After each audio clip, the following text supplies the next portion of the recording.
ഇന്ന് social media എടുത്തു നോക്കിയാൽ ഫത്വ പറയുന്നത് മൊത്തം തട്ടവിട്ട താത്താമാരാ.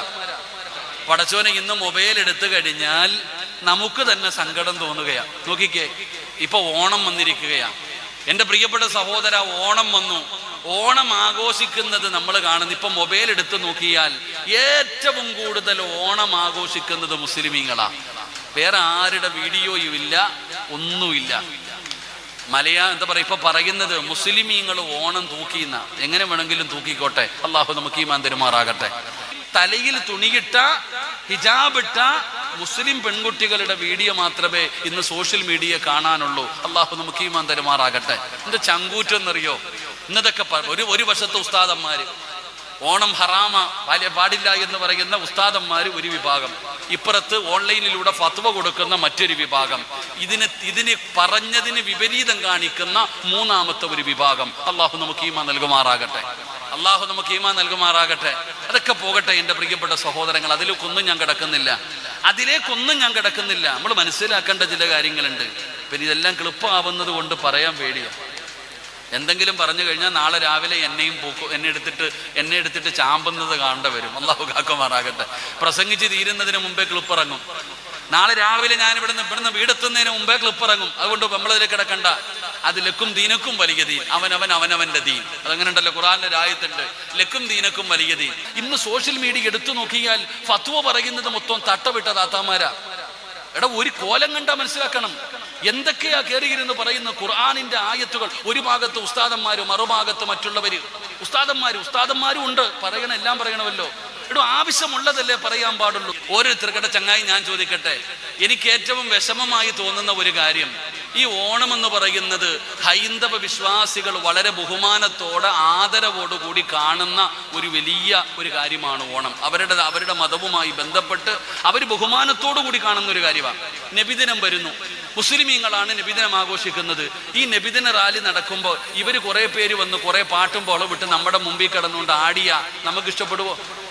നമ്മൾ മറ്റുള്ള മതവിശ്വാസികൾ ബഹുമാനത്തോടു കൂടി കാണുന്ന ഒരു കാര്യത്തെ നമ്മളിപ്പം അവനവന് വളരണം, കുറച്ച് ആൾക്കാർ കാണാനുണ്ടാകണം, കുറച്ച് ലൈക്ക് കിട്ടണം, ഇതൊക്കെയാ നമ്മുടെ ലക്ഷ്യം. അതുകൊണ്ട് ഇവിടെ കിടന്ന് എന്ത് വേണമെങ്കിലും കാണിച്ചോ, അങ്ങോട്ട് പോകേണ്ടവരാന്നുള്ള ഓർമ്മ മതി. അള്ളാഹു നമുക്ക് ഈമാൻ തരുമാറാകട്ടെ. ഞാൻ പറഞ്ഞു വന്നത് എൻ്റെ പ്രിയപ്പെട്ടവരെ, മുസ്ലിമീങ്ങൾ, ഇന്ന് മുസ്ലിമീങ്ങളാണ് ഏറ്റവും കൂടുതൽ. എവിടെ നോക്കിയാലും പഠിച്ചവനെ മുസ്ലിമീങ്ങൾ, ദീനിനെതിരെ പറയുന്നവനെ ഏറ്റവും കൂടുതൽ ഇങ്ങനെ ഉയർത്തിക്കൊണ്ടുവരുന്ന കാലം. എൻ്റെ പ്രിയപ്പെട്ട സഹോദരങ്ങളെ, നമ്മൾ മുസ്ലിമീങ്ങളാ. അള്ളാഹു നമ്മൾ ആ കൂട്ടത്തിൽ നമ്മളെ പെടുത്തുമാറാകട്ടെ. മുസ്ലിം എന്ന് പറഞ്ഞാൽ ആരെന്നറിയോ? വയല് കേൾക്കേണ്ട ആവശ്യമൊന്നുമില്ല. ഒരു മുസ്ലിമിന്റെ ജീവിതം കണ്ട അടുത്തവൻ ഇസ്ലാമിലേക്ക് കടന്നു വരും. ഒരു യഥാർത്ഥ ഒരു മുസ്ലിമിന്റെ ജീവിതം കണ്ടാൽ മതി, മറ്റുള്ളവർ ഇസ്ലാമിലേക്ക് കടന്നു വരും. വയതൊന്നും കേൾക്കേണ്ട കാര്യമില്ല. അള്ളാഹു നമുക്ക് ഈമാൻ നൽകുമാറാകട്ടെ. മുസ്ലിംപ്പെട്ടവരോട് പറയുന്നു അള്ളാഹുവിന്റെ വിശുദ്ധമായ ഖുർആൻ. ആ ഖുർആനിന് നമ്മളോട് പറയാനുള്ള ഒന്നാമത്തെ കാര്യം എന്തെന്നറിയുമോ? ചെറുപ്പക്കാരാ, വയത് കേൾക്കുന്ന പെങ്ങളെ, അള്ളാഹുവിന്റെ ഖുർആനിന് നിന്നോട് പറയാനുള്ള ഒന്നാമത്തെ കാര്യം എന്താ? ഓതുന്നത് ഖുർആനാണെന്നുള്ള ബോധമെങ്കിലും നിനക്കുണ്ടാകണേ. ഒന്നാമതായിട്ട് ഖുർആൻ നമ്മളോട് പറയുന്ന കാര്യമാണ് ഓതുന്നത് കലാമാണെന്നുള്ള ഓർമ്മയുണ്ടാകണം. ഈ ലോകം മുഴുവനും അടക്കി ഭരിക്കുന്ന രാജാതിരാജനായ മലിക്കുൽ ജബ്ബാറായ ലോകത്തിന്റെ അധിപനായ പടച്ച റബ്ബിന്റെ കലാമാണ് ഖുർആൻ. ഒന്നുമില്ലാതെ തൊടാൻ പാടില്ല. കിബിലയുടെ നേരെ ഇരുന്ന് വേണം ഖുർആൻ ഓതേണ്ടത്. ആ ഖുർആൻ ഓതുന്നതിന്റെ ഇടയിൽ സംസാരിച്ച 40 ദിവസത്തെ അമല് നഷ്ടപ്പെട്ടു പോകുമെന്നാണ്. ആ ഖുർആൻ ഓതുന്നതിന്റെ ഇടയിൽ സംസാരിക്കാൻ പോലും പാടില്ല. അത് ബഹുമാനത്തോടു കൂടി കാണേണ്ട ഗ്രന്ഥമാണ്. അതുകൊണ്ട് അല്ലാഹുവിന്റെ ഖുർആൻ പറയുന്ന ഒന്നാമത്തെ കാര്യം, എടാ ചെറുപ്പക്കാരാ, അല്ലാഹുവിന്റെ കലാമാണെന്നുള്ള ബോധമെങ്കിലും നിനക്കുണ്ടാകണം. എന്റെ പ്രിയപ്പെട്ടവരെ, നമുക്ക് ആ ബോധമില്ലല്ലോ. അല്ലാഹുവിന്റെ ഖുർആനാണെന്നുള്ള ചിന്തയില്ലല്ലോ. അതുണ്ടായിരുന്നെങ്കിൽ അലമാരികയില് വേസ്റ്റിന്റെ അകത്ത് ഖുർആൻ വലിച്ചെറിയില്ലായിരുന്നു. അലമാരികയുടെ ഉള്ളിലിരുന്നിട്ട് പൊടിയടിച്ചിരിക്കില്ലായിരുന്നു. അതുകൊണ്ട് അതിനോട് കാണിക്കേണ്ട ബഹുമാനം കാണിക്കാതിരിക്കില്ലായിരുന്നു. അതുകൊണ്ട് എൻ്റെ പ്രിയപ്പെട്ടവരോട് പറയുകയാണ്, അല്ലാഹുവിന്റെ വിശുദ്ധമായ ഖുർആൻ, ആ ഖുർആനിന് കൊടുക്കേണ്ട സ്ഥാനം കൊടുക്കണമടോ, അതിന് കൊടുക്കേണ്ട മഹത്വം കൊടുക്കണമടോ, അതിന് കൊടുക്കേണ്ട പരിഗണന കൊടുക്കണമടോ. ആ പരിഗണന കൊടുക്കാതെ വന്നാൽ അല്ലാഹു തരുന്ന ശിക്ഷ എന്തെന്നറിയുമോ? കള്ളു കുടിക്കുന്നവന്റെ ശിക്ഷയല്ല, വ്യഭിചരിക്കുന്നവന്റെ ശിക്ഷയല്ല, പലിശ തിന്നുന്നവന്റെ ശിക്ഷയല്ല, ശിർക്ക് ചെയ്തവന്റെ ശിക്ഷയല്ല, സിഹ്ർ ചെയ്തവന്റെ ശിക്ഷയല്ല. പടച്ചവനെ, അല്ലാഹുവിന്റെ ഖുർആനിനെ ബഹുമാനിക്കാത്തവന് അല്ലാഹു കൊടുക്കുന്ന ശിക്ഷ എന്താണെന്നറിയുമോ സഹോദരാ? എടോ, ഖുർആനിനെ കുറിച്ച് പഠിക്ക്, അല്ലാഹുവിന്റെ ഖുർആനിനെ കുറിച്ച് മനസ്സിലാക്കൂ. ഖുർആനിന്റെ മഹത്വം എന്തെന്നറിയുമോ? ഏത് നന്നാകാത്തവനെയും ഖുർആൻ നന്നാക്കും ചെറുപ്പക്കാരാ. ഏത് നന്നാകാത്തവനെയും ഒരിക്കലും നന്നാകില്ലെന്ന് പറഞ്ഞ് എഴുതി തെള്ളിയവര് നന്നാക്കിയത് വഅദായിരുന്നില്ല, പ്രഭാഷണങ്ങളായിരുന്നില്ല. ഒരിക്കലും നന്നാകില്ലെന്ന് പറഞ്ഞു വലിച്ചെറിഞ്ഞവര് നന്നാക്കിയത് ഖുർആനാ. അല്ലാഹുവേ, നമ്മൾ മദീനത്ത് കടന്നു പോകുമല്ലോ, അല്ലാഹുവിന്റെ പ്രവാചകന്റെ റൗളാ ശരീഫ് കാണാൻ പോകുന്നവരാണല്ലോ. പടച്ചവനെ, ഞാൻ ഈ പരിശുദ്ധമായ റബീഉൽ അവ്വലിൽ മുത്തുനബിയുടെ ചാരത്തേക്ക് കടന്നു ചെന്നു. പ്രവാചക സ്നേഹികളുടെ ഒരു സംഗമമാടോ റബീഉൽ അവ്വൽ മാസം. അല്ലാഹുവിന്റെ പ്രവാചകന്റെ റൗളാ ശരീഫിന്റെ മുറ്റത്തേക്ക് കടന്നു ചെല്ലുമ്പോൾ പടച്ചവനെ, മനസ്സിൽ ഓരോ വല്ലാത്ത ഒരു കുളിർമയാണ്, രോമാഞ്ചമുണ്ടാവുകയാണ്. ആ പുച്ചക്കബ്ബ കാണുമ്പോ മനസ്സിൽ വല്ലാത്ത ഒരു ആനന്ദമാണ്. നബിതങ്ങളുടെ റൗളാ ശരീഫിന്റെ മുന്നിലേക്ക് ക്യൂ നിന്ന് വളരെ കഷ്ടപ്പെട്ടുകൊണ്ട് ഓരോ ചുവട്ടടി എടുത്തു വെച്ചുകൊണ്ട് മുത്തുനബിയുടെ റൗളയുടെ മുമ്പിൽ ചെല്ലുമ്പോ എന്റെ കൂടെ ഒരു പ്രായമുള്ള പിതാവുണ്ട്, ഒരു പ്രായമുള്ള മനുഷ്യനുണ്ട്. എന്റെ മുമ്പിൽ നടന്നു പോകുന്നത് പടച്ചവരെ ഒരു 90 വയസ്സ് കഴിഞ്ഞ പ്രായമുള്ള ഒരു മനുഷ്യരാ. 85-90 വയസ്സുള്ള ഒരു മനുഷ്യന് അല്ലാ നേരെ നിൽക്കാൻ കഴിയാതെ വളഞ്ഞു നടന്നു പോകുന്ന ആ പ്രായമുള്ള വാപ്പയുണ്ടല്ലോ. അല്ലാഹുവിന്റെ പ്രവാചകന്റെ റൗളാ ശരീഫിന്റെ മുറ്റത്തു ചെന്നപ്പോ ആ തല ഇങ്ങനെ ഉയർത്തുകയാണ്, ആ തല ഇങ്ങനെ ഉയർത്തുകയാണ്. അല്ലാ, ആ മനുഷ്യന്റെ കണ്ണുനീരിങ്ങനെ ഒഴുകുകയാണ്. നരച്ച താടിയിലൂടെ കണ്ണുനീരിങ്ങനെ ഒഴുകുന്നുണ്ട്. ആ മനുഷ്യനിങ്ങനെ തല ഉയർത്തിയിട്ട് അസ്സലാത്തു വസ്സലാമു അലൈക യാ സയ്യിദി യാ റസൂലല്ലാഹ് ഒരു സലാം ഇങ്ങനെ പറഞ്ഞപ്പോ ആ മനുഷ്യരൊന്ന് സലാം പറഞ്ഞപ്പോ അറിയാതെ ശരീരം അങ്ങ് കോരിത്തെരിച്ചു പോവുകയാണ്. ആ റൗളാ ശരീഫിന്റെ അകത്ത് കിടക്കുന്ന സ്വഹാബിയ സയ്യിദുനാ ഉമർ ഇബ്നുൽ ഖത്താബ്, ഉമർ ഇബ്നുൽ ഖത്താബ് റളിയല്ലാഹു തആല അൻഹു. ആരാണെന്നറിയുമോടാ ചെറുപ്പക്കാരാ? ഇന്ന് ഉമർ തങ്ങളുടെ പേര് കേൾക്കുമ്പോ നീ റളിയല്ലാഹു തആല അൻഹു എന്ന് പറയുന്നല്ലോ. ഈ ഉമർ ആരായിരുന്നെന്നറിയുമോ? എടാ, ഇബ്ലീസിന് ലോകത്ത് ഒരാളെയേ പേടിയുള്ളൂ. സാക്ഷാൽ ഇബ്ലീസിന് ലോകത്ത് ഒരാളെ പേടിയുള്ളൂ. ആരെയാ പേടിയെന്നറിയുവോ? മഹാനായ സയ്യിദുനാ ഉമർ ഇബ്നുൽ ഖത്താബ്. ഉമർ വരുന്ന വഴിയിലൂടെ പോലും ഇബ്ലീസിന് നടക്കാൻ പേടിയാ. ഉമർ വരുന്ന വഴിയിലൂടെ പോലും ഇബ്ലീസിന് നടക്കാൻ പേടിയാ. ഈ ഉമർ ആരായിരുന്നെന്നറിയോ? ഈ ഉമർ ആരായിരുന്നെന്നറിയുമോ? ഖത്താബിന്റെ മകൻ ഉമറിനൊരു കാലമുണ്ടായിരുന്നു. ചെറുപ്പക്കാരാ, ഖത്താബിന്റെ മകൻ ഉമറിനൊരു കാലമുണ്ടായിരുന്നു. പടച്ചവനെ, ഒരിക്കൽ ഒരാൾ വന്നിട്ട് പറഞ്ഞു, ഖത്താബിന്റെ മകൻ ഉമർ മുസ്ലിമായി, ഖത്താബിന്റെ മകൻ ഉമർ മുസ്ലിമായി. അയൽവാസിയോടാ പറയുന്നത്. ഉമറിന്റെ സ്വഭാവം നല്ലതുപോലെ അറിയുന്ന അയൽവാസിയോട് ഒരാൾ വന്നിട്ട് പറഞ്ഞു ഉമർ മുസ്ലിമായെന്ന്. അയൽവാസിയുടെ മറുപടി എന്തെന്നറിയോ? ഈ വീടിന്റെ മുറ്റത്ത് കെട്ടിക്കിട്ടിരിക്കുന്ന കഴുത മുസ്ലിമായെന്ന് പറ. ഈ നിൽക്കുന്ന കഴുത ഷഹാദത്ത് കലിമ പറഞ്ഞ് മുസ്ലിമായെന്ന് പറ, ഞാൻ വിശ്വസിക്കാൻ തയ്യാറാണ്. പക്ഷേ ഖത്താബിന്റെ മകൻ ഉമർ മുസ്ലിമാകില്ല. കാരണം ഉമറിന്റെ സ്വഭാവം അത്രയും മോശമാണ്.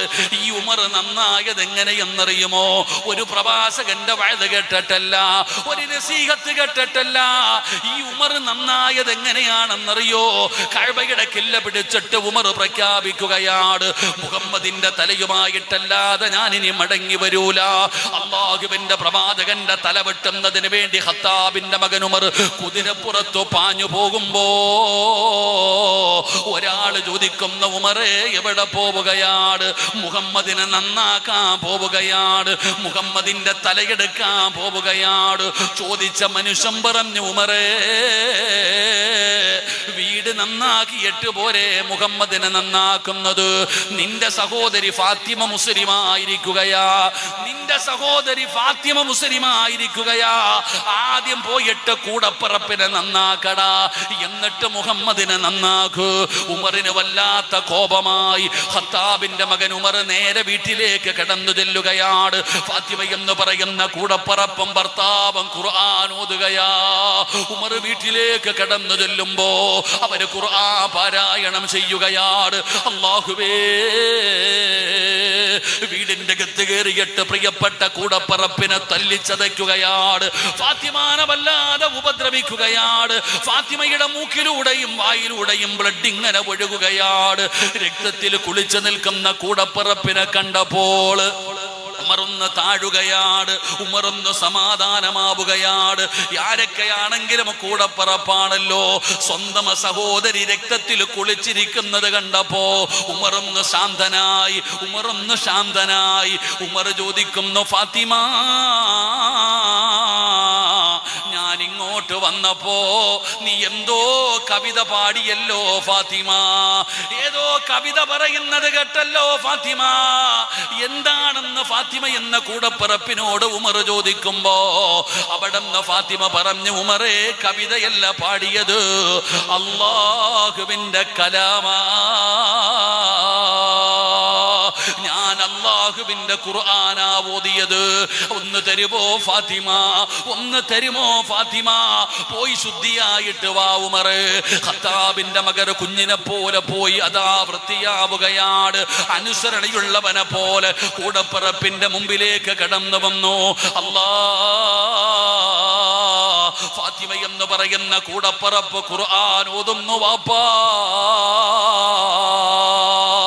ഉമർ ഇബ്നുൽ ഖത്താബ് റളിയല്ലാഹു തആല അൻഹു കാട്ടാളനെ പോലെ ജീവിച്ച ചെറുപ്പക്കാരനാ. ഒരിക്കലും നന്നാകില്ലെന്ന് പറഞ്ഞ് എല്ലാവരും എഴുതി തള്ളിയ ചെറുപ്പക്കാരനാണ്. ആ ഉമറിന്റെ മുമ്പില് ഫാത്തിമ ഓതുന്നു ത്വാഹ, അല്ലാഹുവിന്റെ വിശുദ്ധമായ ഖുർആൻ സൂറത്ത് ത്വാഹ എന്ന് പറയുന്ന അധ്യായം 5 ആയത്താ ഓതിയത്, 5 ആയത്താ ഓതിയത്. അല്ലാഹുവേ, ഉമറിന്റെ ഹൃദയം കിടുകിടാ വിറയ്ക്കുകയാ. ആ 5 ആയത്ത് കേട്ടപ്പോ ഉമറിന് മനസ്സിലായി അല്ലാഹുവിന്റെ ഖുർആനിന്റെ മഹത്വം എന്താണെന്ന്. കൈകാലുകളൊന്ന് വിറയ്ക്കുന്നടോ. ഖത്താബിന്റെ മകൻ ഉമർ ഇറങ്ങുകയാണ് അല്ലാഹുവിന്റെ പ്രവാചകന്റെ മുമ്പിലേക്ക്. പടച്ചവനെ, ഉമർ കടന്നു പോകുമ്പോ സ്വഹാബത്തിന് പേടിയായടോ. ഉമറാണ് വരുന്നത്, ഉമറിനെ തടയാൻ ഒരാൾക്കും ധൈര്യമില്ല. ഖത്താബിന്റെ മകൻ ഉമർ വരുന്നത് കണ്ടപ്പോ സ്വഹാബാക്കൾ മുഴുവനും വല്ലാത്ത ഭയത്തിലാണ്. സയ്യിദുനാ ഹംസ റളിയല്ലാഹു തആല അൻഹു അതാ ഉമറിനെ തടയുകയാണ്, ഉമറിനെ തടയുകയാണ്. ജീവിതത്തിൽ ആദ്യമായിട്ട് ഒരാൾ ഉമറിനെ തടഞ്ഞു നിർത്തുകയാണ്. എന്നിട്ട് പറഞ്ഞു, ഉമറേ, റസൂലുള്ളാഹിനെ കാണാമെന്നതാണോ? കണ്ടിട്ട് നിനക്ക് ജീവനോടെ പോകാം. നബി തങ്ങളെ എന്തെങ്കിലും ചെയ്യാമെന്നതാണോ? ജീവനോടെ പോകില്ലടാ ഉമറേ, നീ ജീവനോടെ ഇവിടെ നിന്ന് മടങ്ങൂല. പേടിച്ചുപോയി ഉമർതങ്ങള്, പേടിച്ചുപോയി ഉമർതങ്ങള്. അല്ലാഹുവിന്റെ റസൂല് പറഞ്ഞു ഉമറിനെ കയറ്റിവിടാൻ. ഖത്താബിന്റെ മകൻ ഉമർ അല്ലാഹുവിന്റെ റസൂലിന്റെ മുമ്പിലേക്ക് കടന്നു ചെന്നു. നബി തങ്ങൾ അവിടെ നിന്ന് പിടിച്ചെടുത്തിരുത്തി. മുത്തുനബി അവിടെ നിന്ന് വിശേഷം ചോദിച്ചു. ഉമർ തങ്ങള് മുത്തുനബിയോട് സംസാരിച്ചു കഴിഞ്ഞപ്പോ ഖത്താബിന്റെ മകൻ ഉമർ നബി, ഖത്താബിന്റെ മകൻ ഉമർ ഉണ്ടല്ലോ, അള്ളാന്റെ റസൂലിന്റെ കയ്യിൽ പിടിച്ചിട്ട് പറയുകയാണ്, അശ്ഹദു അല്ലാ ഇലാഹ ഇല്ലല്ലാഹ്, പടച്ചവരെ ഷഹാദത്ത് കലിമ പറഞ്ഞിട്ട് അള്ളാന്റെ വിശുദ്ധമായ ദീനിലേക്ക് അംഗത്വം എടുത്തുകൊണ്ട് കടന്നു വരികയാ. വഅദ് കേട്ടിട്ടല്ല വാപ്പാ, ഖുർആൻ കേട്ടിട്ടാ പെങ്ങള്. അള്ളാന്റെ വിശുദ്ധമായ ഖുർആനിലെ 5 ആയത്ത് കേട്ടപ്പോ ഖത്താബിന്റെ മകൻ ഉമർ മുസ്ലിമായി. നീ 50 കൊല്ലം കൊണ്ട് ഖുർആൻ കേൾക്കുന്നില്ലേ? നീ എത്ര കാലം കൊണ്ട് ഖുർആൻ കേൾക്കുന്നു വാപ്പാ? എന്തേ നീ നന്നാകാത്തത്? എന്തേ മാറ്റം വരാത്തത്? എന്റെ പ്രിയപ്പെട്ട ചെറുപ്പക്കാരാ, ഒരുപാട് ഖുർആൻ കേൾക്കുന്നവനല്ലേ, എന്തേ മോനെ നന്നാകാത്തത്? ഏറ്റവും കൂടുതൽ വഅദ് കേൾക്കുന്നത് പെണ്ണുങ്ങളാണല്ലോ. നേരം വെളുത്ത വൈകുന്നേരം വരെ ഉസ്താദന്മാരുടെ വഅദ് കേൾക്കുന്ന ഉമ്മ, എന്തേ ഉമ്മ നന്നാകാത്തത്? ഖുർആൻ കേട്ടാ നന്നാകണമല്ലോ മോനെ. ഫുളൈൽ ഇബ്നു ഇയാദ് എന്ന് പറയുന്ന ഒരു ചെറുപ്പക്കാരനുണ്ടായിരുന്നു. കൊട്ടേഷൻ സംഘത്തിന്റെ നേതാവാടാ, കൊട്ടേഷൻ സംഘത്തിന്റെ നേതാവാണ് ഫുളൈല്. ഏതെങ്കിലും ഒരു പെണ്ണിനെ ഇഷ്ടപ്പെട്ട് കഴിഞ്ഞാൽ ഫുളൈല് കാൽ കീഴിൽ കൊണ്ടുവരുമായിരുന്നു, ശാരീരികമായി ബന്ധപ്പെടുമായിരുന്നു. ഏത് പെണ്ണിനെയും വളയ്ക്കുന്നവനായിരുന്നു. കാരണം സൗന്ദര്യമുണ്ട്, ആരോഗ്യവാനാണ്. ഫുളൈല് ഏത് പെണ്ണിനെയും അവിടെ ആഗ്രഹിക്കുന്നത് നേടുമായിരുന്നു. കൂട്ടുകാര് പറഞ്ഞു, ഫുളൈല് ഏത് പെണ്ണിനെയും നീ വളയ്ക്കുമല്ലോ, എന്നാ അവളെയൊന്ന് വളച്ച് കാണിക്ക്. ഞങ്ങൾ എല്ലാവരും പരാജയപ്പെട്ടു, ഞങ്ങളെല്ലാരും പരാജയപ്പെട്ടു. നീ വലിയ ആണാണല്ലോ, അവളെ വളച്ച് കാണിക്കടാ, ഞങ്ങൾ അംഗീകരിക്കാം നീ ആണാണെന്ന്. ഫുളൈൽ ഇബ്നു ഇയാദ് അവിടെ നിന്ന് തയ്യാറാവുകയാണ്. ആ ചെറുപ്പക്കാരൻ ആ പെണ്ണിന്റെ പുറകെ നടന്ന് ആഗ്രഹം പറഞ്ഞു. പരിഗണിക്കുന്നില്ല, തിരിഞ്ഞു നോക്കുന്നില്ല. കാരണം അവള് സ്വാലിഹത്തായ പെണ്ണായിരുന്നു, അവൾ അല്ലാഹനെ ഭയന്ന് ജീവിച്ചവളായിരുന്നു. ഫുളൈൽ നടന്നു നടന്നു നാണം കെട്ടു. ഫുളൈലിന് നാണക്കേടായി, കൂട്ടുകാരുടെ മുഖത്ത് നോക്കാൻ കഴിയുന്നില്ല. വാശിയായി, ഫുളൈലിന് വാശിയായി. എങ്ങനെയും അവളെ പിഴപ്പിക്കണം, എങ്ങനെയും അവളുമായി ബന്ധപ്പെടണം. ഫുളൈല് വീടിന്റെ അകത്തെ കാര്യമില്ലാത്ത സമയത്ത് ഇരച്ചു കയറുകയാണ്. പെണ്ണിന്റെ മുമ്പിലേക്ക് കടന്നു ചെന്നിട്ട് പറഞ്ഞു, ആരും കാണില്ല, ആരും അറിയില്ല, ഒരു പ്രാവശ്യം നീ എന്റെ ആഗ്രഹം സാധിപ്പിച്ചു തരണം. ആ പെണ്ണ് പറഞ്ഞു, ഞാൻ അതിന് തയ്യാറല്ല. ഫുളൈലിന് വാശിയായടോ. അവസാനം ആരോഗ്യവാനായ ഫുളൈൽ ആ പെണ്ണിനെ വ്യഭിചരിക്കാൻ അവിടുന്ന് തയ്യാറാവുകയാണ്. റേപ്പ് ചെയ്യാൻ ഒരുങ്ങുകയാണ്. വസ്ത്രങ്ങൾ വലിച്ചു കീറി ആ പെണ്ണിനെ ബലാത്കാരമായി റേപ്പ് ചെയ്യാൻ തയ്യാറാകുമ്പോ പെണ്ണ് നിലവിളിക്കുന്നുണ്ട്, ഒന്നും ചെയ്യല്ലേ, എന്നെ ഒന്നും ചെയ്യല്ലേ, നിലവിളിച്ചുകൊണ്ട് കരയുകയാണ്. ഫുളൈൽ പടച്ചവനെ വീണ്ടും വീണ്ടും വാശി കൂടുകയാണ്. അവസാനം വ്യഭിചരിക്കാൻ സമയമായപ്പോ പെണ്ണ് കരച്ചല് നിർത്തുകയാ. കൈകാലുകളിട്ടടിച്ച നിലവിളിച്ച പെണ്ണൊന്നും മിണ്ടുന്നില്ല. ഫുളൈലിന്റെ മുഖത്ത് നോക്കുകയാണ്, ഫുളൈലിന്റെ മുഖത്ത് നോക്കുകയാണ്. പെട്ടെന്ന് ശാന്തമായ പെണ്ണിനെ കണ്ടപ്പോ ഫുളൈല് ചോദിച്ചു, നീ സമ്മതിച്ചതാണോ, നീ തയ്യാറായതാണോ? ആ പെണ്ണ് കരയുകയാ. ഫുളൈലിന്റെ മുഖത്ത് നോക്കിയിട്ട് കരയുകയാണ്. ഫുളൈല് ചോദിച്ചു, എന്തേ നീ എന്നെ ഇങ്ങനെ നോക്കുന്നത്, എന്തേ നീ എന്നെ നോക്കി കരയുന്നത്? ആ ഫുളൈൽ ഇബ്നു ഇയാദിനോട് ആ പെണ്ണ് പറഞ്ഞു, ഫുളൈലേ നോക്കടാ, അല്ലാഹ് ചോദിക്കുന്നത് കേട്ടോ, അല്ലാഹ് ചോദിക്കുന്നത് കേട്ടോ. വ്യഭിചരിക്കാൻ ശരീരത്തിന്റെ മുകളിലിരിക്കുന്ന ചെറുപ്പക്കാരനോട് ആ പെണ്ണ് ചോദിക്കുന്ന ഉമ്മ ഖുർആൻ ഓതുന്നത് കേൾക്കടാ. അടുത്തുള്ള വീട്ടിലിരുന്നിട്ട് ഒരു പ്രായമുള്ള ഉമ്മ ഖുർആൻ ഓതുകയാണ്. ഏതായത്താ ഓതിയത്? അലം യഅനില്ലദീന ആമനൂ അൻ തഖ്ശഅ ഖുലൂബുഹും ലിദിക്രില്ലാ. അല്ലാഹുവിന്റെ ഖുർആൻ ചോദിക്കുകയാണ്, അലം യഅനില്ലദീന ആമനൂ അൻ തഖ്ശഅ ഖുലൂബുഹും ലിദിക്രില്ലാ. ഫുലൈല്, ഒരുപാട് പെണ്ണുങ്ങളെ വ്യഭിചരിച്ചില്ലേടാ ഫുലൈല്, ഒരുപാട് ആസ്വദിച്ചില്ലേ ഫുലൈല്, ഒരുപാട് അടിച്ചു പൊളിച്ചില്ലേ ഫുലൈല്. നിനക്ക് നന്നാകാ സമയമായില്ലേടാ, നിനക്ക് നന്നാകാ സമയമായില്ലേ? അല്ലാഹുവിന്റെ പരിശുദ്ധമായ ഖുർആനിൽ ഒറ്റ ഒരായത്ത് കേട്ടപ്പോ ഫുലൈലിന്റെ കണ്ണ് നിറഞ്ഞ ചെറുപ്പക്കാരാ, അവിടുന്ന് കണ്ണ് നിറയുകയാണ്. പൊട്ടിക്കരഞ്ഞുകൊണ്ട് മാപ്പ് പറഞ്ഞുകൊണ്ട് ഫുലൈൽ ഇറങ്ങി പോവുകയാണ്. ലോകമറിയുന്ന പണ്ഡിതനായി മഹാനായ ഫുലൈൽ ഇബ്നു ഇയാദ് റളിയല്ലാഹു തആല അൻഹു, ലോകം വാഴ്ത്തുന്ന മഹാനായെന്ന ചരിത്രം പറയുമ്പോ നന്നായത് വഅദ് കേട്ടിട്ടല്ല. മഹാനായ സയ്യിദുനാ ഉമർ ഇബ്നുൽ ഖത്താബ് റളിയല്ലാഹു തആല അൻഹു പരിശുദ്ധമായ ദീനിലേക്ക് കടന്നു വന്നത് വഅദ് കേട്ടിട്ടല്ല, ഖുർആനിലെ 5 ആയത്ത് കേട്ടപ്പോ. മഹാനായ ഫുലൈൽ ഇബ്നു ഇയാദ് റളിയല്ലാഹു തആല അൻഹു ഇസ്ലാമിലേക്ക് കടന്നു വന്നു, ദീനുമായിട്ടെടുത്തു, അല്ലാഹുവുമായിട്ടെടുത്തു. എന്ത് കേട്ടപ്പോ? ഖുർആനിലെ ഒറ്റ ആയത്ത് കേട്ടപ്പോ. ഞാനും നിങ്ങൾ ജീവിതത്തിൽ ഖുർആൻ മുഴുവനും കേട്ടു, എന്നിട്ട് ഒരു മാറ്റവും ഇല്ല. ഓതുന്നവനും മാറ്റമില്ല, പറയുന്നവനും മാറ്റമില്ല, കേൾക്കുന്നവനും മാറ്റമില്ല. അള്ളാഹു നമ്മളെ നന്നാക്കി തരുമാറാകട്ടെ. ഉറക്കപ്പറ, അള്ളാഹു നമ്മളെ നന്നാക്കി തരുമാറാകട്ടെ.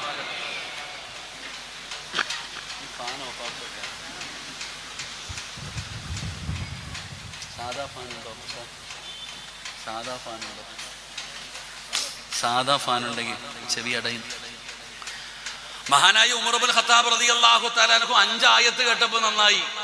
ഫുലൈൽ ഇബ്നു ഇയാദ് തങ്ങൾ ഒരായത്ത് കേട്ടപ്പോ നന്നായി. ഇതുപോലെ എത്രയോ പേരുടെ ചരിത്രം ഖുർആൻ കേട്ട് നന്നായവരുണ്ട്. പക്ഷെ സിറാജ് എത്രയോ കാലം കൊണ്ട് ഖുർആൻ ഓതുന്നു പഠിച്ചിട്ടുണ്ട്. എനിക്കെന്ത് നന്നാകാൻ പറ്റാത്ത? എന്റെ പ്രിയപ്പെട്ടവരെ, നമ്മൾ ഓരോരുത്തരും ചിന്തിക്കുക, എന്തേ നമുക്ക് നന്നാകാൻ പറ്റാത്ത? വല്ല മാറ്റമുണ്ടോ? എടാ, മക്കള് തന്നെ ചോദിക്കുന്നു, ഉസ്താദ് എന്റെ വാപ്പയ്ക്ക് 50ഉം 60ഉം വയസ്സായി, എന്റെ വാപ്പായ്ക്ക് എന്തേ എന്റെ വാപ്പ നന്നാകാത്ത? എടാ, പ്രായമായാൽ നന്നാവൂലേ? ഏതൊരു മനുഷ്യനും പ്രായമാകുമ്പോ നന്നാകും. എന്തേ ഉസ്താദ് എന്റെ വാപ്പയും നന്നാകുന്നില്ല? എന്റെ ഉമ്മ മുടിയൊക്കെ നരച്ചു കബറിലേക്ക് കാല് നീട്ടിയിരിക്കുന്ന ഉമ്മ ഇപ്പോഴും പടച്ചവനെ എന്താ പറയണേ, എന്താ കാണണേ? ഇവിടെ നമ്മൾ ചോദിക്കാറില്ല, ഉസ്താദ് എന്ത് പറ്റിയതിന്? ഇന്നത്തെ കുട്ടികളുടെ ജീവിതം നോക്കിക്കേ, ഇന്നത്തെ കുട്ടികളുടെ അവസ്ഥ നോക്കിക്കേ. ഉസ്താദ് നിങ്ങൾ എന്തു വേണേലും പറഞ്ഞോ, ഒരു കാര്യമില്ല.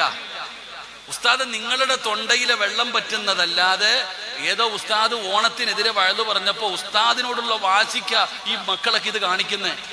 ഒരു കാര്യം ചെയ്യരുതെന്ന് പറഞ്ഞാൽ ചെയ്ത് കാണിക്കുന്ന ഒരു സമൂഹം. അള്ളാഹു നമ്മളെ നന്നാക്കി തരുമാറാകട്ടെ. അതാ ഖുർആൻ പറഞ്ഞത്, മനുഷ്യൻ അധപ്പതിച്ചു പോയാൽ 4 കാലികളെക്കാളും കഷ്ടമാവുന്നു. 4 കാലികളെക്കാളും കഷ്ടമാണ്. റോഡിലൂടെ നടന്നു പോകുന്ന നായക്കാലും മോശമാകും മനുഷ്യൻ നശിച്ചു പോയാ. എത്രത്തോളം അധപ്പതിച്ചു പോകുന്നു മനുഷ്യൻ. മനുഷ്യന്റെ ഇന്നത്തെ ഓരോ കാര്യങ്ങൾ പത്രമാധ്യമങ്ങൾ എടുത്തു നോക്കുമ്പോൾ നമുക്ക് വല്ലാത്ത സങ്കടം തോന്നും. എന്തു പറയാനും ഒരു ഉളുപ്പില്ലടോ. ഒരു ഉളുപ്പെന്ന് പറയുന്നത്, മനസാക്ഷി എന്ന് പറയുന്നത് ഇന്നത്തെ പലർക്കും ഇല്ലാതെ പോകുന്ന മനുഷ്യന്. ഇപ്പൊ സോഷ്യൽ മീഡിയ എടുത്തു നോക്കിയാൽ, ഞങ്ങളുടെ നാട്ടുകാരൻ ആലപ്പുഴ ജില്ലക്കാരനായ ഒരു ഉസ്താദുണ്ട്. അദ്ദേഹം ഇന്ന് സോഷ്യൽ മീഡിയയിലൂടെ മിക്കുള്ള കാര്യങ്ങൾക്കും മറുപടി പറയും, പല കാര്യങ്ങൾ ചെയ്യുന്ന ഒരു ആലിമായ മനുഷ്യനാണ്. എന്റെ പ്രിയപ്പെട്ട സഹോദരങ്ങളെ, എന്തുമാകട്ടെ, ഇവിടെ ഒരു ആലിമായ മനുഷ്യൻ, ആ മനുഷ്യനെ എന്ത് വികൃതമായ രീതിയിലാണ് ഇന്നലെയൊക്കെ പത്രങ്ങൾ, ഇന്നലെ സോഷ്യൽ മീഡിയ നോക്കുമ്പോൾ ഒരു കൊരങ്ങന്റെ ഫോട്ടോ ഇട്ടിരിക്കണേ. എന്നാലോചിക്കേ, ഒരു ഉസ്താദിന്റെ ഫോട്ടോ എടുത്തിട്ട്, എടോ എന്തിന്റെ പേരിൽ? നിറത്തിന്റെ പേരിൽ. അതാ മനസ്സിലാക്കേണ്ടത്. എത്ര വൃത്തികെട്ട പരിപാടിയാ. എടോ, ഒരാളുടെ ആശയങ്ങളോട് നമുക്ക് എതിർപ്പുണ്ടെങ്കിൽ ആശയപരമായിട്ട് നേരിടണം. സിറാജ് എന്തെങ്കിലും പറയുമ്പോൾ നിങ്ങൾക്ക് യോജിക്കാൻ കഴിയുന്നില്ലെങ്കിൽ ആശയപരമായിട്ട് ഈ എന്തിനാ? എടോ, ആ പാവപ്പെട്ട ഉസ്താദിന്റെ നിറം കറുത്തുപോയി, അത് അള്ള കൊടുത്തതല്ലേ? എടോ, കറുപ്പിനല്ലേ 7 അഴക്? ഏറ്റവും കൂടുതൽ സൗന്ദര്യം കറുപ്പിനാ. നമ്മൾ ഈ വെളുത്തവരിങ്ങനെ നടക്കുന്നു. നമുക്ക് ഇന്നത്തെ ഉമ്മത്തിന് കറുത്തവരെ ഇഷ്ടമല്ല. ഇവിടെ നമ്മൾ മനസ്സിലാക്കേണ്ടത്, നാളെ സ്വർഗത്തിന്റെ അവകാശികളായ 4 കറുത്തവരെ നബിതങ്ങൾ പരിചയപ്പെടുത്തി. അടിമകളായ, കറുത്തവരായ, മുടി ചുരുണ്ടുപോയ, നീഗ്രോയായ, നീളം കുറഞ്ഞുപോയ 4 പേര് സ്വർഗത്തിലാണെന്ന് മഹാനായ നബിയുനാ റസൂലുള്ളാഹി സ്വല്ലല്ലാഹു അലൈഹി വസല്ലം. നിറം കറുത്തതിന്റെ പേരിൽ എന്റെ പ്രിയപ്പെട്ടവരെ എത്ര സന്തോഷമെന്നറിയുമോ? പക്ഷെ എല്ലാവരെയും നമ്മൾ കുറ്റപ്പെടുത്തുന്നില്ല. ആ പ്രിയപ്പെട്ട ഉസ്താദിനെ വളരെ മോശമായ രീതിയിൽ, ഇത്രയും മോശമായ രീതിയിൽ അദ്ദേഹത്തെ അവഹേളിച്ചപ്പോ ഏറ്റവും കൂടുതൽ അദ്ദേഹത്തിന് സപ്പോർട്ട് ചെയ്തത് ഇവിടുത്തെ അമുസ്ലിമീങ്ങളായിരുന്നു. എല്ലാവരും മതഭ്രാന്തന്മാരൊന്നുമല്ല, എല്ലാ വിഭാഗത്തിലും ഉണ്ട് തലയ്ക്ക് പിടിച്ച കുറെ എണ്ണം. അമിതമായി പോകുന്ന ഒരുപാട് പേര്. ആ പാവപ്പെട്ട ഉസ്താദിനെ വളരെ മോശമായി ചിത്രീകരിച്ചപ്പോ അത് ശരിയല്ല എന്ന് പറയാൻ ഇവിടുത്തെ ഹൈന്ദവൻ തയ്യാറായി. എത്രയോ ക്രിസ്തുമത വിശ്വാസികൾ, എത്രയോ പേര് പറഞ്ഞു. അപ്പൊ നമ്മൾ ചിന്തിക്കേണ്ടത് മനുഷ്യൻ എത്രത്തോളം മതപ്പതിച്ചു പോകുന്നു, നാണം കെട്ടുപോകുന്നു. അല്ലാഹു സുബ്ഹാനഹു വ തആല അദ്ദേഹത്തിന് അല്ലാഹു ആഫിയത്തുള്ള ദീർഘായുസ്സ് കൊടുക്കുമാറാകട്ടെ. അദ്ദേഹത്തിന്റെ പ്രബോധനത്തിൽ അല്ലാഹു അർഹമായ പ്രതിഫലം കൊടുക്കുമാറാകട്ടെ. ഞാൻ പറഞ്ഞു വന്നത് ഓരോ രീതിയിലും മനുഷ്യൻ അധപ്പതിക്കുകയാ. എന്താ ഇതിന്റെ കാരണം? ഒരു കാര്യം പറഞ്ഞാൽ ഇന്ന് സോഷ്യൽ മീഡിയ എടുത്തു നോക്കിയാൽ ഫത്വ പറയുന്നത് മൊത്തം തട്ടവിട്ട താത്താമാരാ. എടാ, ഒരു കോലം കണ്ടാ മനസ്സിലാക്കണം എന്തൊക്കെയാ കയറിയിരുന്ന് പറയുന്ന ഖുർആനിന്റെ ആയത്തുകൾ. ഒരു ഭാഗത്ത് ഉസ്താദന്മാരും മറുഭാഗത്ത് മറ്റുള്ളവര്. ഉസ്താദന്മാരും ഉണ്ട്, എല്ലാം പറയണമല്ലോ. എടോ, ആവശ്യമുള്ളതല്ലേ പറയാൻ പാടുള്ളൂ. ചില സാഹചര്യങ്ങൾ നമ്മൾ ജീവിക്കുന്ന സൗദി അറേബ്യയിലല്ലല്ലോ നീ പറയുന്നത്, നീ കേരളത്തിലല്ലേ, ഇന്ത്യയിലല്ലേ. തോന്നുന്നത് കയറി പറയാ, അത് കേൾക്കാൻ കുറെ എണ്ണം. ഇന്ന് രാവിലെ ഒരുത്തൻ ചോദിച്ചു, ഉസ്താദെ സിഹിർ കണ്ടുപിടിക്കാനുള്ള 4 വഴികൾ. എന്ത് വഴികളാ ചങ്ങാതി? എടാ, സിഹിർ കണ്ടുപിടിക്കാനുള്ള 4 വഴികൾ, ഭർത്താവിന്റെ സ്നേഹം കിട്ടാനുള്ള 3 എളുപ്പ വഴികൾ. ഇതാ ഇന്നത്തെ ക്ലിപ്പുകൾ. അല്ലാഹു കാത്തിരക്ഷിക്കുമാറാകട്ടെ. എവിടെ എത്തി നിൽക്കുന്നു സമൂഹം? അതിന്റെ പുറകിലെ പെണ്ണുങ്ങള് ഏതാത്ത ഭർത്താവിന്റെ സ്നേഹം കിട്ടാനുള്ള 3 വഴി നിനക്കറിയത്തില്ലേ? നീ കുറെ കൊല്ലമായില്ലേ നിന്റെ ഭർത്താവിന്റെ കൂടെ ജീവിക്കുന്നത്? ആ മനുഷ്യന്റെ സ്നേഹം കിട്ടണമെങ്കിൽ നീ നേരെ ചുവ കുളിച്ചൊരുങ്ങി നേരെ ചുവ ഒന്ന് നടന്നാ പോരെ. എന്തിനാ ഈ വാഴ വെക്കാൻ പോകുന്ന കാര്യം? നിനക്ക് സിഹറുണ്ടോ എന്നറിയാൻ നീ എന്തിനാ ആവശ്യമില്ലാത്ത പരിപാടിക്ക് പോകുന്നത്? നീ നിന്റെ കാര്യം നോക്കി നടന്നാ പോരെ. അപ്പൊ ഇങ്ങനെയുള്ള ഒരു കാലത്താണ് നമ്മൾ ജീവിക്കുന്നത്. എന്തുകൊണ്ടാണ് ഇങ്ങനെ അധപ്പതിക്കുന്നത്? എന്തു ചെയ്ത ഉസ്താദ്, നിങ്ങൾ എന്തു പറഞ്ഞാലും ഞങ്ങൾ മാറൂല. അപ്പൊ മാപ്പ ചോദിക്കുന്നു, ഉസ്താദ് ഇവനെന്താ ഇങ്ങനെ ആയിപ്പോയെന്ന്. ഇവനെന്താ ആയിപ്പോയേ? എടാ, നമ്മൾ ചോദിക്കും പഠിച്ചു. ഇപ്പൊ റബീഉൽ അവ്വൽ വന്നു, നബിദിനത്തിലെ കുറ്റം പറയുന്നവൻ, നബിയെ കുറ്റം പറയുന്നവൻ, കളിയാക്കുന്നവൻ, ഈ സുന്നികളായി നമ്മളെയൊക്കെ വിമർശിക്കുന്നവൻ, ഇവനെയൊക്കെ കാണുമ്പോൾ ചോദിക്കും, ഉസ്താദ് ഇവൻ മരിച്ചു പോണ്ടവനാണെന്നുള്ള ചിന്തയില്ലെന്ന്. എന്റെ പ്രിയപ്പെട്ട സഹോദരങ്ങളെ, എന്താ ഇവരിങ്ങനെ ആകാനുള്ള കാരണം? അള്ളാഹു നമ്മളെ നന്നാക്കി തരുമാറാകട്ടെ. എന്റെ സമുദായം 73 വിഭാഗമാകും. 73-ൽ 72 നരകത്തിലാണെന്ന് മഹാനായ നബിയുനാ റസൂലുള്ളാഹി ഉറക്കെ പറഞ്ഞു. നബിയുനാ റസൂലുള്ളാഹി മുത്തുനബിയുടെ സമുദായം എത്ര വിഭാഗമാകും? ഉറക്കെ പറഞ്ഞ എത്ര വിഭാഗമാകും? 73. ഇതിൽ എത്ര എണ്ണം നരകത്തിൽ പോകും? 72 നരകത്തിൽ പോകും. ഒറ്റ ഒരു വിഭാഗമേ സ്വർഗത്തിൽ പോകത്തുള്ളൂ. അള്ളാഹു നമ്മളെ കാക്കുമാറാകട്ടെ. ഈ 73നോടും ഈ 72 വിഭാഗത്തോടും ആ സ്വർഗത്തിൽ പോകുന്ന ഒരു വിഭാഗം ആരാന്ന് വെച്ചാൽ എല്ലാരും പറയും ഞങ്ങളാണെന്ന്. അതാ അവസ്ഥ. അതുകൊണ്ട് നമ്മൾ പറഞ്ഞത് വല്ലാതെ ഭയപ്പെടണം. എന്തുകൊണ്ടാണ് എൻ്റെ പ്രിയപ്പെട്ടവരെ ഖുർആൻ കേട്ടിട്ട് നമുക്ക് നന്നാകാൻ പറ്റുന്നില്ല? നസീഹത്ത് കേട്ടിട്ട് നന്നാകാൻ പറ്റുന്നില്ല? താത്താമാര് വഴുത് കേൾക്കാഞ്ഞിട്ടാണോ? എന്റെ പ്രിയപ്പെട്ട സഹോദരിമാര് നെഞ്ചത്ത് കൈവച്ച് പറ, ഏറ്റവും കൂടുതൽ വഴുത് കേൾക്കണ ആരാ? താത്താമാര്. പെണ്ണുങ്ങളാ ഏറ്റവും കൂടുതൽ വഴുത് കേൾക്കണേ. ഒന്ന് ആലോചിച്ച് നോക്കിക്കേ. അള്ളാഹു നന്നാക്കി തരുമാറാകട്ടെ. ആണുങ്ങൾ പിന്നെ വഴുത് കെട്ടിട്ട് ഉറങ്ങാറാ. എന്നോട് തന്നെ പലരും പറയും, ഉസ്താദെ നിങ്ങളുടെ വഴുത് കെട്ടിട്ടാ ഉറങ്ങണേന്ന്. എനിക്ക് ഓനെ കാണുമ്പോൾ വല്ലാത്ത ദേഷ്യം തോന്നും. കാരണം വഴുത് കെട്ടിട്ട് ഉറങ്ങാ ചെയ്യാ. എടോ, വഴുത് കെട്ടിട്ട് നന്നാകല്ലേ ചെയ്യേണ്ടത്? അല്ലാഹു സുബ്ഹാനഹു വ തആല വഴുത് കെട്ട് നന്നാകുന്നവരെ നമ്മളെ പെടുത്തുമാറാകട്ടെ. അല്ലാഹു നമ്മളെയൊക്കെ നന്നാക്കുമാറാകട്ടെ. പണ്ടത്തെ കാലത്ത് വഴുത് കെട്ടിട്ട് ജനങ്ങൾ മജ്ലിസിൽ നിന്ന് മയ്യത്ത് കൊണ്ടുപോകും. വഴുത് കെട്ടിട്ട് മരിച്ചു പോകും മനുഷ്യന്മാര്, മയ്യത്ത് കൊണ്ടുപോകുമായിരുന്നു. ഇപ്പൊ വഴുത് കഴിഞ്ഞിട്ട് ഇറങ്ങി പോകുന്നവൻ ചിരിച്ചുകൊണ്ടാ പോണേ. ഉസ്താദിന്റെ കോമഡി കേട്ടിട്ടെ. അല്ലാഹു കാത്തിരക്ഷിക്കുമാറാകട്ടെ. ഞാൻ നിർത്തുകയാ എൻ്റെ പ്രിയപ്പെട്ട സഹോദരങ്ങളെ. എന്തു പറ്റി നമുക്ക്? സിറാജ് സ്വന്തം ചിന്തിക്കണം. അല്ലാ 40-40 വയസ്സാകാറായി. പടച്ചവനെ ഖുർആൻ കേട്ടു, ഖുർആൻ പഠിച്ചു, ഖുർആൻ പറയുന്നു. എന്നിട്ട് എനിക്ക് നന്നാകാൻ പറ്റാത്തതിൻ്റെ കാരണം എന്താ? ഞാൻ ചിന്തിക്കണം. ഈ പ്രായമുള്ള ഓരോരുത്തരും ചിന്തിക്ക്. എന്തുകൊണ്ട് നിനക്ക് നന്നാകാൻ പറ്റുന്നില്ല? എന്ത് ഉപദേശവും നിന്റെ ഹൃദയത്തിൽ സ്വാധീനിക്കുന്നില്ല. നിന്റെ ഉമ്മ കരഞ്ഞാലും നിന്റെ വാപ്പ കരഞ്ഞാലും മരിക്കുമെന്ന് പറഞ്ഞാലും ഒരു മാറ്റവും ഇല്ല. അതിന്റെ കാരണം എന്താ? അതിനൊറ്റ കാരണമേ ഉള്ളൂ. അല്ലാഹു പറയുകയാ. അല്ല പറയുന്നു അതിനൊറ്റ കാരണമേ ഉള്ളൂ. എന്തുകൊണ്ടാണ് ഈ സമുദായം നന്നാകാത്തതിന്റെ കാരണമെന്താ? ഒരു ഉപദേശവും ഹൃദയത്തിൽ ചെല്ലാത്തതിന്റെ കാരണമെന്താ? ومن أظلم ممن ذكر بآيات ربي ثم أعرض عنها ونسي ما قدمت يداه. അല്ലാഹുവിന്റെ ഖുർആൻ പറയുകയാ, പേടിയോടെ വേണം കേൾക്കാൻ, പേടിയോടെ വേണം കേൾക്കാൻ. അല്ലാഹുവിന്റെ പരിശുദ്ധമായ ഖുർആനിനെ ബഹുമാനിക്കാതെ വരുമ്പോ, ഖുർആനിനെ പരിഗണിക്കാതെ വരുമ്പോ, ആ ഖുർആനിന് കൊടുക്കേണ്ട സ്ഥാനം കൊടുക്കാതെ വരുമ്പോ അല്ലാഹ് തരുന്ന ശിക്ഷയാ, അല്ലാഹ് തരുന്ന ശിക്ഷയാ. വഇൻ തദ്ഉഹും ഇലൽ ഹുദാ ഫലൻ യഹ്തദൂ ഇദൻ അബദാ. അല്ലാഹുവിന്റെ വിശുദ്ധമായ ഖുർആൻ പറയുകയാണ്, എൻ്റെ പ്രിയപ്പെട്ട സഹോദരാ, നിന്റെ ഹൃദയത്തിന്റെ അകത്ത് ഹിദായത്തിന്റെ വെളിച്ചം കേറൂല, നിന്റെ ഹൃദയത്തിലകത്തേക്ക് ഈമാനിന്റെ പ്രകാശം കേൾക്കൂല. എത്ര വഴുത് കേട്ടാലും നീ നന്നാകില്ല, എത്ര കണ്ണുനീര് കണ്ടാലും നിന്റെ സ്വഭാവം മാറൂല. എന്തേ ഉസ്താദേ, ഇവന്റെ ഹൃദയം കരിമ്പാറയെ പോലെ ആയിപ്പോയോ? ഉമ്മയല്ലേ ഉപ്പയല്ലേ? സഹോദരാ, അതിന്റെ കാരണം എന്തെന്നറിയുമോ? അല്ലാഹു പറയുകയാണ്, വല്ലാഹു പറയുകയാ, നിന്റെ ഹൃദയത്തിലേക്ക് ഹിദായത്തിന്റെ വെളിച്ചം കേറൂല. എന്റെ ഉസ്താദേ, ഇവനെ ഉപദേശം കൊടുത്തിട്ട് നന്നാകാത്തത്, പെങ്ങളെ കേൾക്കൂല, പെങ്ങളെ ചെവി കേൾക്കൂല. ചെവി കേട്ടാലല്ലേ, വഅദ് പറയുന്നത് കേട്ടാലല്ലേ നന്നാകാൻ പറ്റൂ. നിന്റെ കണ്ണുനീര് ഹൃദയത്തിലെത്തിയാലല്ലേ ജീവിതത്തിൽ മാറ്റം വരൂ. ഒരിക്കലും മാറ്റം വരൂല. വഇദ് ഖാല മൂസാ ലിഖൗമിഹി യാ ഖൗമി ലിമ തുദൂനനി വഖദ് തഅലമൂന അന്നീ റസൂലുള്ളാഹി ഇലൈക്കും ഫലമ്മാ സാഗൂ അസാ അല്ലാഹു ഖുലൂബഹും വല്ലാഹു ലാ യഹ്ദിൽ ഖൗമൽ ഫാസിഖീൻ. അല്ലാഹു ചെവി അടച്ചു വെച്ചിരിക്കുകയാ. അല്ലാഹുവിന്റെ ഖുർആനിനെ ബഹുമാനിക്കാത്തവൻ, ആദരിക്കാത്തവൻ, പരിഗണിക്കാത്തവൻ, നിസാരമാക്കുന്നവന്റെ ചെവി അല്ലാഹു അടച്ചു വച്ചിരിക്കുകയാണ്. അവന്റെ ഹൃദയം സീല് വച്ചിരിക്കുകയാണ്. അല്ലാഹ് പറഞ്ഞത്, ഫൈൻ തദ്ഉഹും ഇലൽ ഹുദാ ഫലൻ യഹ്തദൂ ഇദൻ അബദാ.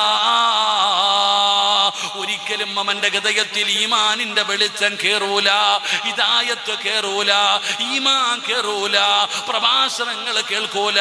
ഫലമ്മാ സാഗൂ അസാ അല്ലാഹു ഖുലൂബഹും വല്ലാഹു ലാ യഹ്ദിൽ ഖൗമൽ ഫാസിഖീൻ. 40ഉം 50ഉം വയസ്സുണ്ടായിട്ട് നന്നാകാത്ത വാപ്പാ, നിന്റെ ചെവി അല്ലാഹു അടച്ചു വച്ചിരിക്കുകയാ, നിന്റെ ഹൃദയം അല്ലാഹു സീലടിച്ചിരിക്കുകയാ. 15കാരാ, 18കാരി, 20കാരാ, എന്തേ മോനെ നന്നാകാത്തത്? ഇസ്ലാമിനെ പരിഹസിക്കുന്നവര്, ഇസ്ലാമിനെ നാണം കെടുത്തുന്നവര്, അല്ലാഹുവിന്റെ ദീനിനെ മോശമാക്കുന്നവര്, പരിഹസിക്കാൻ മറ്റുള്ളവന്റെ മുമ്പിലേക്ക് പരിശുദ്ധമായ ദീനിലെ ഇട്ടുകൊടുക്കുന്നവര്, നിന്റെ ഹൃദയം സീല് വച്ചിരിക്കുകയാ. അതുകൊണ്ടാടാ തോന്നിവാസം കാണിച്ചിട്ട്, എടോ കാണിക്കുന്നതല്ല ഏറ്റവും വലിയ തെറ്റ്, നീയൊക്കെ കാണിക്കുന്നതല്ല തെറ്റ്, ആ കാണിച്ചതെടുത്ത് വീഡിയോ പിടിച്ചിട്ട് സമൂഹത്തിന്റെ മുമ്പിൽ ഇട്ടുകൊടുക്കുകയാണ്. ദീനിനെ മോശമാക്കാൻ, ദീനിനെ മോശമാക്കാൻ. എങ്ങനെ വേണമെങ്കിലും നടക്ക്, എന്തു വേണമെങ്കിലും ചെയ്യ്, നിനക്കതിനുള്ള അവകാശമുണ്ട്, നിനക്കതിനുള്ള സ്വാതന്ത്ര്യമുണ്ട്. ഓണം ആഘോഷിക്കണോ, തുള്ളിച്ചാടണോ, എന്തു ചെയ്യണോ, ഏത് രീതിയിൽ നടക്കണോ, തുണി ഉടുത്തുകൊണ്ട് നടക്കണോ, ഇടാതെ നടക്കണോ, എന്തു വേണമെങ്കിലും ചെയ്യാം. ഇന്നാളുണ്ട്, ജയ് വിളിക്കാൻ ആളുണ്ട്, കൂടെ നിൽക്കാൻ ആളുണ്ട്, സപ്പോർട്ട് ചെയ്യാൻ ആളുണ്ട്. എന്നാ ഖുർആനിലെ അവസാനത്തെ ആയത്ത് നീയൊക്കെ ഓർത്തു വെച്ചോ. അല്ലാഹുവിന്റെ ഖുർആനിൽ അവസാനമായിട്ട് ഇറങ്ങിയ ആയത്ത് മറക്കല്ലേടാ ചെറുപ്പക്കാരാ, മറക്കല്ലേ പെങ്ങള്. ഫർദയും തലയിൽ തുണിയും ഇട്ടുകൊണ്ട് അല്ലാഹുവിന്റെ പരിശുദ്ധമായ ദീനിന് സമൂഹത്തിന്റെ മുമ്പിൽ നാണം കെടുത്തുന്ന സഹോദരിമാര്, സ്വന്തം മക്കളെ എത്ര വലിയ മോശമായ വൃത്തികേട് ചെയ്താലും അതിന് സപ്പോർട്ട് ചെയ്യുന്ന ഉപ്പമാര്, നീയൊക്കെ രക്ഷപ്പെടുമെന്ന് തോന്നുന്നു. തോന്നുന്നുണ്ടോ? ഈ ദീൻ എങ്ങനെയുണ്ടായതാണെന്നറിയോ?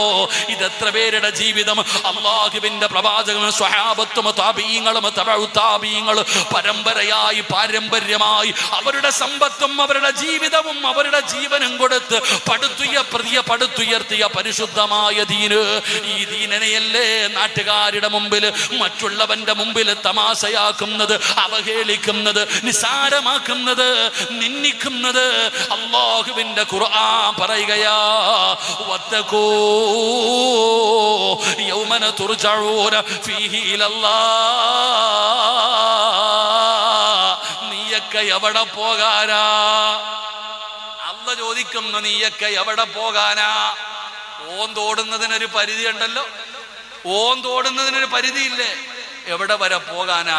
വത്തഖൂ യൗമൻ തുർജഊന ഫീഹി ഇലല്ലാഹ്. എൻ്റെ മുമ്പിൽ നിന്നെയൊക്കെ ഞാൻ കൊണ്ടുവരും, അന്ന് കാണിച്ചു തരാം. അല്ലാഹു ഈമാൻ തരുമാറാകട്ടെ. ഉറക്കപ്പറ, അല്ല ഈമാൻ തരുമാറാകട്ടെ, അല്ല ഈമാൻ തരുമാറാകട്ടെ. അതുകൊണ്ട് സഹോദര, ഖുർആൻ കേട്ടിട്ട് നിനക്ക് നന്നാകാൻ പറ്റുന്നില്ലെങ്കിൽ നീ മനസ്സിലാക്കിക്കോ, അല്ലാഹ്ക്ക് നിന്നെ വേണ്ടാന്ന് എഴുതി തള്ളാൻ സമയമായി. അള്ളാഹുവിന് പറയുന്നു, ഒരാളുടെ ഹൃദയത്തിന്റെ അകത്തേക്ക് ഹിദായത്തിന്റെ വെളിച്ചം കേറൂല. അള്ളാഹു നമ്മളെ നന്നാക്കി തരുമാറാകട്ടെ. ഉറക്കപ്പുറം അള്ളാഹു നമ്മളെ നന്നാക്കി തരുമാറാകട്ടെ. അള്ളാഹു നമുക്ക് ഈമാൻ നൽകി അനുഗ്രഹിക്കുമാറാകട്ടെ. അതുകൊണ്ട് എൻ്റെ പ്രിയപ്പെട്ട സഹോദരങ്ങളെ, ഖുർആൻ അത് നമ്മുടെ ജീവിതത്തിൽ മാറ്റം വരുത്തണം. ആ ഖുർആൻ മുത്തുനബി കൊണ്ടുവന്നതാ. നബിതങ്ങളോടുള്ള മഹബത്തിന്റെ അടയാളമാണ് പ്രവാചകൻ കൊണ്ടുവന്ന പരിശുദ്ധമായ ഖുർആൻ മുറുകെ പിടിക്കുക എന്നുള്ളത്. ആ ഖുർആൻ നമ്മൾ മുറുകെ പിടിക്കണം. അത് നബിതങ്ങളോടുള്ള മഹബത്താ. എൻ്റെ പ്രിയപ്പെട്ടവരെ, പരിശുദ്ധമായ റബീഉൽ അവ്വൽ നബിതങ്ങളെ പോലെ നമ്മൾ ഇന്ന് മുഹമ്മദ് മുഹമ്മദ് എന്ന് പറയാൻ പാടില്ല എന്നാ. അള്ളാഹുവിന്റെ പ്രവാചകൻ സല്ലല്ലാഹു അലൈഹി വസല്ലമ തങ്ങളോട് ബഹുമാനം കാണിക്കണം. പേര് മുഹമ്മദ് എന്ന പേര് കേട്ട സ്വലാത്ത് പറയണം. മുഹമ്മദ് മുഹമ്മദ്. നബിതങ്ങൾ വായിക്കുമ്പോഴാകട്ടെ, എഴുതുമ്പോഴാകട്ടെ, പറയുമ്പോഴാകട്ടെ മുഹമ്മദ് എന്ന് പറയാൻ പാടില്ല. നബി സല്ലല്ലാഹു അലൈഹി വസല്ലം മുഹമ്മദ് നബി അങ്ങനെ പറയരുത്. എഴുതുന്ന സമയത്താണെങ്കിൽ പോലും അള്ളാഹു നമുക്ക് ബഹുമാനം നൽകി അനുഗ്രഹിക്കുമാറാകട്ടെ. നിങ്ങൾ വിശുദ്ധമായ ഖുർആൻ എടുത്തു നോക്കിക്കേ, അള്ളാഹു പോലും മുഹമ്മദ് എന്ന് വിളിച്ചിട്ടില്ല നബിതങ്ങളെ. അള്ളാഹു സുബ്ഹാനഹു വ തആല പോലും നബിതങ്ങളെ മുഹമ്മദ് എന്ന് വിളിച്ചിട്ടില്ല. ഖുർആനിൽ എവിടെങ്കിലും ഉണ്ടോ? ആദം നബി അലൈഹിസ്സലാമിന്റെ ചരിത്രം പറയുമ്പോൾ അള്ളാഹു വിളിക്കുന്നു, യാ ആദം, ഏ ആദമേ, യാ ആദം, ഏ ആദമേന്ന അല്ല വിളിച്ചേ. ഏ ഇബ്രാഹിം, ഏ ഇബ്രാഹിം, ഏ ഇബ്രാഹിം എന്നാ വിളിച്ചേ. അള്ളാഹു സുബ്ഹാനഹു വ തആല ഓരോ പ്രവാചകന്മാരുടെയും പേരാണ് അല്ല വിളിച്ചേ. എന്നാ ഖുർആനിന്റെ 114 സൂറത്തിൽ ഒരു സ്ഥലത്ത് പോലും മുഹമ്മദ് എന്നല്ല വിളിച്ചിട്ടില്ല. അള്ളാഹു നമുക്ക് ഈമാൻ തരുമാറാകട്ടെ. അല്ല ഈമാൻ തരുമാറാകട്ടെ. നമ്മളെ അത് പറയൂ. അള്ളാഹു പോലും മുഹമ്മദ് എന്ന് വിളിച്ചിട്ടില്ല. അള്ളാഹു പോലും നബിതങ്ങളെ കുറിച്ച് പറയുമ്പോ റസൂലെ, നബിയെ എന്നാ വിളിക്ക. അള്ളാഹു പോലും വിളിക്കുന്നത് മുഹമ്മദുർ റസൂലുള്ളാഹ് സ്വല്ലല്ലാഹു അലൈഹി വസല്ലം. അല്ല പോലും വിളിച്ചത് മുഹമ്മദുർ റസൂലുള്ളാഹ്. എൻ്റെ പ്രിയപ്പെട്ട സഹോദരങ്ങളെ, യാ അയ്യുഹൽ മുസമ്മിൽ, യാ അയ്യുഹൽ മുദ്ദസ്സിർ, നബിയേ, റസൂലേ, എന്തു ബഹുമാനത്തോടു കൂടി അള്ളാഹു പോലും നബിതങ്ങളെ വിളിച്ചത്. നമുക്കെല്ലാം നിസാരമായി പോയി, നമുക്കെല്ലാം നിസാരമായി പോയി. എൻ്റെ പ്രിയപ്പെട്ട സഹോദരങ്ങൾ, അതൊക്കെ മാറണം. നബിതങ്ങളോടുള്ള മഹബത്ത് ഹൃദയത്തിൻ്റെ ഉള്ളറകളിൽ കൊണ്ടു നടക്കണം. ആ കൊണ്ടു നടക്കുമ്പോൾ ഉണ്ടാകുന്ന ഒന്നാമത്തെ ഗുണം, നബിതങ്ങൾ കൊണ്ടുവന്ന പരിശുദ്ധമായ ഖുർആൻ അത് മുറുകെ പിടിക്കുവാനും അനുസരിക്കുവാനും ഞാനും നിങ്ങളും തയ്യാറാകും. അള്ളാഹു നമുക്ക് ഈമാൻ നൽകി അനുഗ്രഹിക്കുമാറാകട്ടെ.